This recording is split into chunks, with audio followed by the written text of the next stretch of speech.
ঐতিহাসিক 7ই মার্চে সারাদিনই আজ অপেক্ষা করলাম যে একজন বীর মুক্তিযোদ্ধা এবং সেক্টর কমান্ডারের সন্তান, ভেবেছিলাম উনি হয়তো স্বাধীনতার পক্ষের চিন্তক, যিনি কিনা একজন বীর মুক্তিযোদ্ধা এবং সেক্টর কমান্ডারের সন্তান। তো ভাবলাম আজ হয়তো ধানমন্ডি 32 মুক্ত হবে, কিন্তু ডক্টর ইউনূসের যে রাজাকারপন্থী শাসনামল, সেটারই টোটালি পুনরাবৃত্তি আজকে সারাদিন দেখতে পেলাম।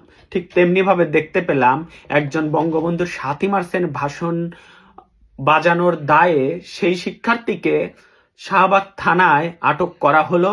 ধানমন্ডি 32 নম্বর পুরোটা ঘিরে রাখা হলো ফিল্মি কায়দায়, এবং একজন সাধারণ মুক্তিযোদ্ধাকে সেখানে ঢুকতে দেওয়া হলো না। 4 বছরের একজন শিশু বাচ্চাকে আটক করা হলো।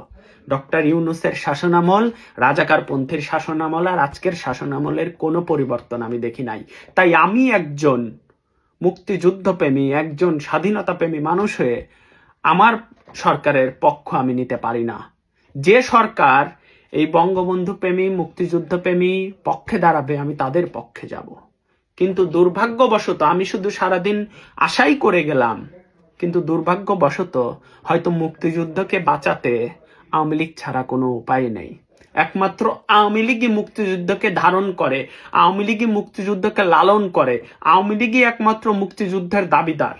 এছাড়া এই বাংলাদেশে আর কেউ নয়। মুখে মাত্র এরা বঙ্গবন্ধুকে নিয়ে যেমন কোঠা আন্দোলনের আগে স্লোগান দেয়, এরা দাবি করে বঙ্গবন্ধু সকলের নেতা। যখন এই দেশের সিম্প্যাথি প্রয়োজন হয় সাধারণ মানুষের, তারা ক্ষমতা পাওয়ার পরে ভুলে যায় এ দেশ কে দিয়েছে, এ দেশের কে প্রতিষ্ঠা করেছে। নতুন করে একটি শিক্ষা নিলাম, আওয়ামী লীগ যে দাবি করে তারা মুক্তিযুদ্ধের একমাত্র দল, আওয়ামী লীগ আসলেই মুক্তিযুদ্ধের একমাত্র দল, একমাত্র মুক্তিযুদ্ধের লালন করে।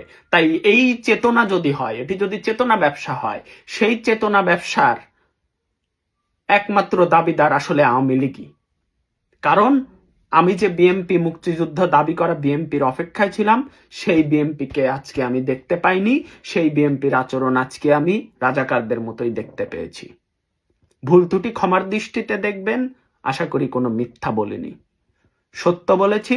সত্য পথে একজন থাকলেও আমি সেই পথে। আল্লাহ হাফেজ।